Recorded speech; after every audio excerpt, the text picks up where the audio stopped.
Here is my best advice for any entrepreneurs who are 20 years old or in their current 20s. How to start off, what things you should be really looking to do, maybe best niches in the space. What are the first steps that you should really be understanding first and really solidifying before you decide to become an entrepreneur? Because there's a lot of people in the space who like to use this word as like a cool thing, right? It's supposed to be cool, entrepreneurship is supposed to be cool, but it's really not. It's more about, building that lifestyle for yourself that you want, and really understand that you're not gonna be able to lift your head for about a good 3 to 4 years until you get the results that you want or have been seeking. And even if you do get the results that you want and always are seeking, you will always be hungry for more. So first things first, if you're 20 years old, maybe you're 18, 19, but mostly 20-year-olds who are looking to become an entrepreneur, you have to focus on skill sets, okay? You can't just become an entrepreneur, open up some local business and start acquiring clients. This is not how it works. You have to understand a couple of things first. Number one is sales. If you can't sell, you'll never really build a business that you want, okay? If you don't know sales, you could probably make 50 to 100 grand a year, but you're never gonna be able to really hike to 7 figures. You have to understand sales. You have to understand how to build good offers that will always attract new clients. So how to speak and the messaging behind what you say that attracts incoming clients on demand with no friction, completely on autopilot, okay? How do you speak on social? How do you speak on the phone? How do you speak on paid ads?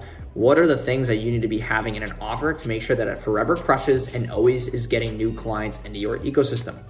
Number 3 is you really need to understand copywriting, how to write words that sell, how to write posts organically that sell. Maybe you're on Instagram, Facebook, LinkedIn, Twitter, YouTube, whatever, you're on this platform, how to really say things and write things that sell. Because if you can't develop words and copy and content that sells, then all you're really relying on is referrals. And that's the next piece, which is how to take your current clients and just make them spend more money. And maybe you're not really good at sales, but you've had people who've trusted you from referrals. How to take your current organic clientele and or referrals and turning them into, more people, right? I don't care if you have 2 clients. You can take those 2 clients right now and odds are they have 2 to 3 friends who need your service. And that's 6 available clients to you right now that you're not tapping into. So I wanna go back and kind of reiterate here. So number 1 is sales. Number 2 is, copywriting. Number 3 is offer creation. And number 4 is really how to develop a really good revenue source just through referrals and organic traffic, okay?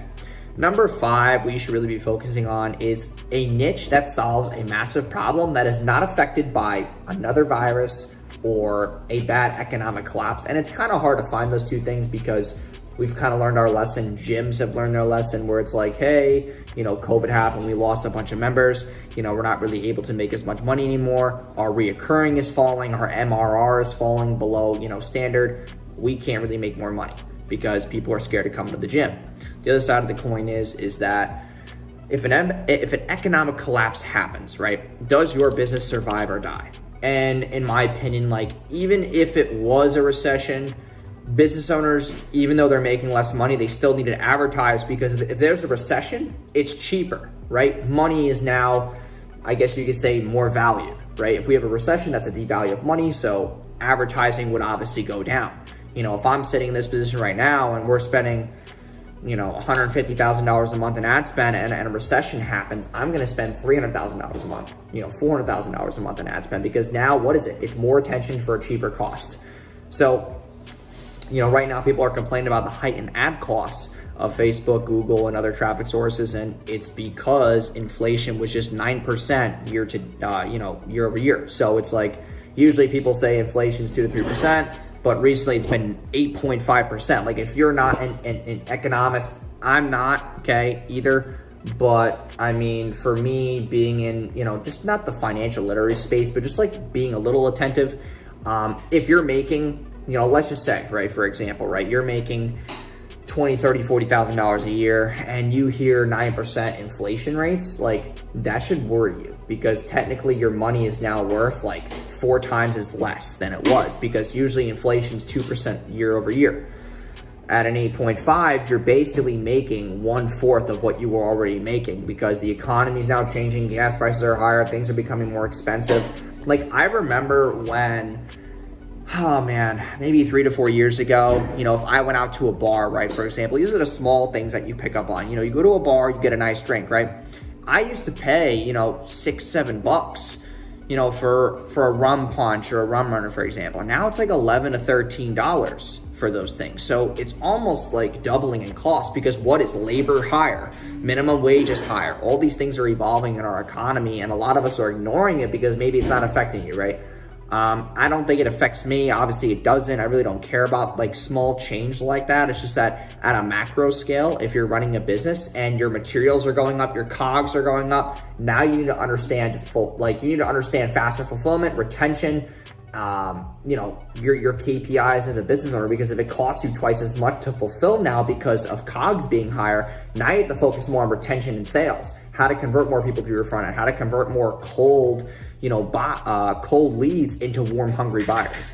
So there's a lot of things that are changing in the space right now, as far as like expenses, the economy, retention, sales, skill sets, like how you have to develop as a business owner. Because I'll be honest, like it's very easy to make $50,000 a year. It's very easy to make $100,000 a year, because that's $8,600 a month that you have to make. It's really not hard to make $8,000 a month as a business owner, okay? If you can't make $8,000 a month as a business owner, you're either not doing the right thing, you're in the wrong niche, you're too shy to actually generate sales, or you just simply have no fucking clue what you're doing. So if that's the case, then you need to really take a step back and just acquire skill sets. And that's what I would be doing if I was 20-year-old entrepreneur right now. I'd be focusing on skill sets, focusing on my network, because I'm telling you right now, the people who will help you glide faster in the entrepreneur space are just the people that you know. Like all the people that I know now will never let me go hungry. Like I could text 4 people right now and I can find a client within 5 minutes. It's just that a lot of people don't have that, because you have to build a name and awareness to get, you know, access to people.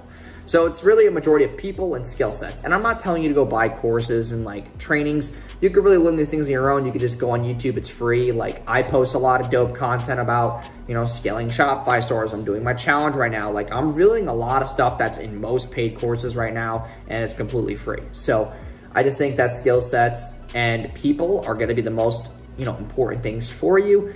And then third would obviously be sales. So those are the 3 things I'll be focusing right now if I was a 20-year-old entrepreneur in this day and age. And also understanding that it's okay to work a side job while you build out your side hustle, because your side hustle will eventually, if you put the right deployment of resource into it, will become your eventual full-time thing. The problem is that people are scared to give up that certain income. Like they're scared to be like, okay, my job pays me $4,000 a month. If I'm making $2,000 a month at, you know, my side hustle, I'm making less money. I can't afford my rent. I'm just gonna put this out there. Like if you're making $4,000 a month and maybe you've been working that job for a year, you should have at least 10 to 15 grand saved. If you don't, then you just really suck at spending money and you just really don't have financial literacy. Like I worked at multiple jobs when I was in college. You know, I was working 2 to 3 jobs. I was maybe making $3,000 a month. I was still able to save a very good amount of money. And then I had to spend a lot to move. So I had a good nest egg, right? And I don't really accumulate that into my wealth, because that was a nest egg of like, hey, like I have to save this money so that I can get the fuck out of here when the time is right. And I was able to do so. So I put a certain amount of my checking to really live off of, and then the rest was obviously like kept away in like a whole other account. So I wanted to make sure that I always had like some type of like peace of mind when going into the space, because a lot of people make frantic impulse decisions when they're an entrepreneur because they just have no money in the back and they have nothing to save them. So it's like, yeah, you know, you live or die on your sword, but like you also want to have peace of mind and not feel like you're frantically just trying to make a quick buck, because then you're not making long-term decisions, you're making frantic short-term ones. So I hope these things have helped you. I know this was a very like prolonged video, but I appreciate you guys obviously watching every single day. So make sure you guys like, comment, and subscribe, and I will see you guys in tomorrow's video. Peace.